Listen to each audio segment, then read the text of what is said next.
Hey, good morning everyone. Frank Valkyria here in Amsterdam. It's a beautiful, beautiful Sunday morning, and as soon as I'm done with the video, you know the drill. Out enjoying the day.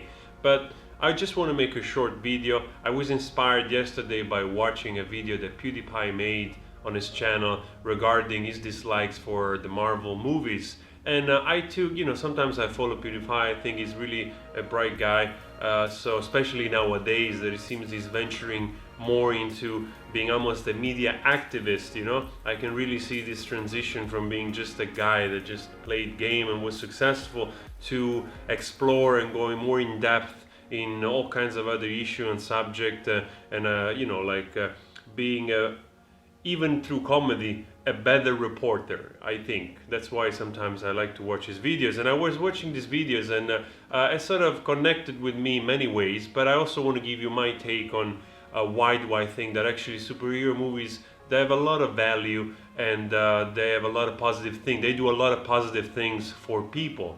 I mean, obviously, if you observe and you sift a movie from a point of view of being an expert, being a movie lover, it's obvious that the repetitiveness and the formula of blockbuster movies, they're gonna tire you. I mean, I was exactly the same. I'm 41 now, and when I was in my early teens, I started to dive into art cinema, indie cinema, and I absorbed everything like a sponge. And there was the period that I was the most irritated by everything that was like, I don't know, whatever science fiction or whatever thing came out at the time. Ironically enough, I'm a really big science fiction lover. So, but at the time, a lot of those things just irritated me because I was in this time frame where I was absorbing more depth. So it's also obvious that if you are in that kind of stage in growth, certain things are just gonna tire you because they don't resonate with you. So obviously it has to do more with the person than the movie itself, because the movie it's meant also for new generation, for other people that they're approaching those type of content for the first time, and also for those that want to enjoy just a ride of entertainment with a different dynamic than watching a movie, for instance, like Andrei Tarkovsky, The Stalker, which is an incredible, astonishing masterpiece. But if you're not prepared to sit down and go in depth and perhaps watch it twice because of the poetry, because of the cinematography, because of everything that encompasses all the layers of depth of that poet, you're just gonna miss it. And it requires us a little bit of training. I remember I went through the whole catalog of Francois Truffaut because he was one of my favorite directors at the time, from short movies to 400 Blows to anything. I watched everything of Francois Truffaut, Godard, Kieslowski, you name it. And I was just taking it in, all of it, and I just couldn't relate in that period to silly movies like The Matrix. I remember when The Matrix came out, I refused to watch it for the longest time, and then I watched it on videotape, on VHS, probably a couple of years later, and I was just blown away by it. I was like, oh, I was so silly not to watch this movie. But anyway, going back to why I think superhero movies are important is, first of all, we have to understand that we have been doing this forever. This sort of representation, a celebration of life, of the good guy against the bad guy. It's a duality that we have been exploring forever. Also the allegory of the content. It's something that it's in human nature. We have been doing this since the time of, writing the first scriptures that today we consider religions, from the Sumerian on to Egyptian to a Judo-Christian religion, a Muslim, and so on and so forth.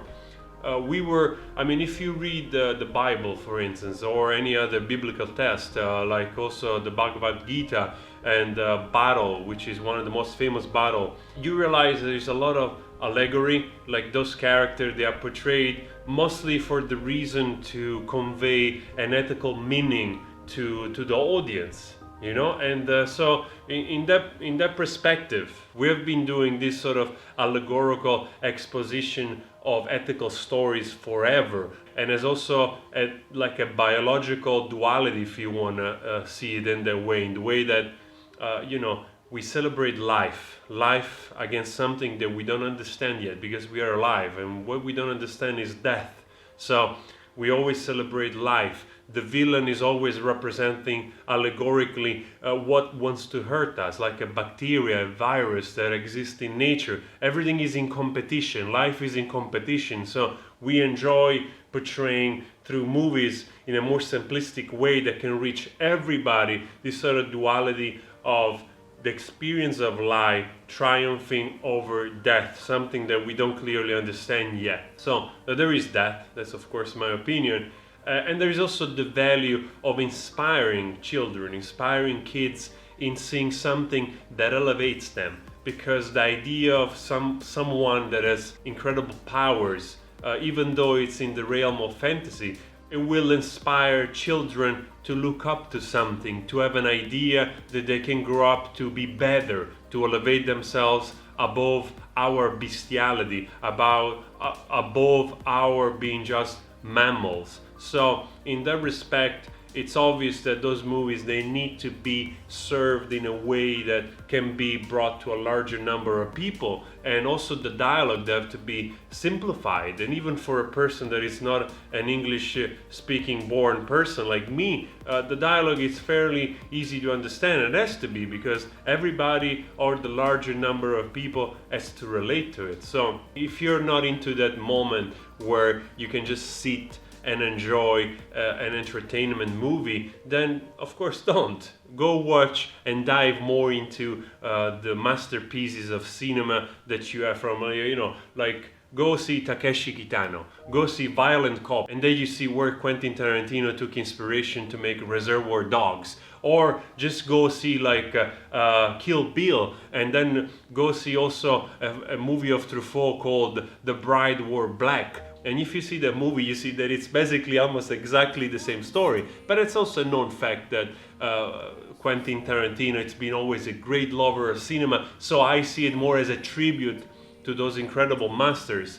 So do that, dive deep like I did. Now personally I'm at a point where I've seen so much and I lost a little bit that kind of snobbish behavior towards art, where I can just sit down, I can enjoy Robert Downey Jr., I can enjoy his amazing talent in acting and the quick wit and everything, and the silliness of all the CGI and the incredible action, just lay down and taking it in, exploring that juvenile part of us and reminiscing about when the first time we saw The Goonies, where we were like 6 years old or something. So there's nothing wrong in that.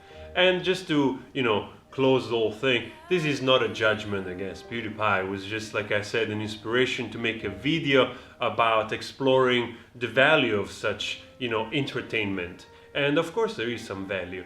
Everybody's entitled to their own opinion, to their own likes, so you can watch whatever you want. But I just felt like reacting in a way of sharing my point of view on why they're so successful and why people go to watch it, and why also myself. I went just recently to see Infinity War. I've seen it already twice, and probably I'm gonna go one more time because I love science fiction. I mean, it's beautiful to let the mind roam free from what you call so-called reality. There is not such a thing as reality at the end of the day. There is the reality of Leonardo DiCaprio as a superstar and the reality of the janitor that works at school. Both they're real.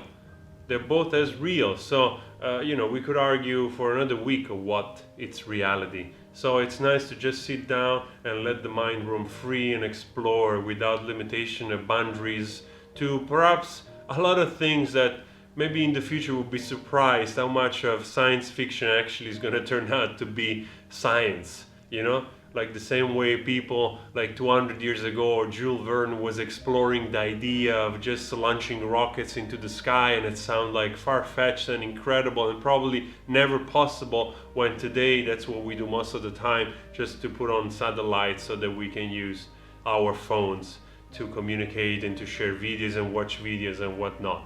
So anyway, thank you Felix to make that video, so you gave me an inspiration to make this video and share some of my thoughts. I wish all of you a wonderful Sunday, and I'll see you next video. By the way, I just uploaded a cover of Bob Dylan. Go check it.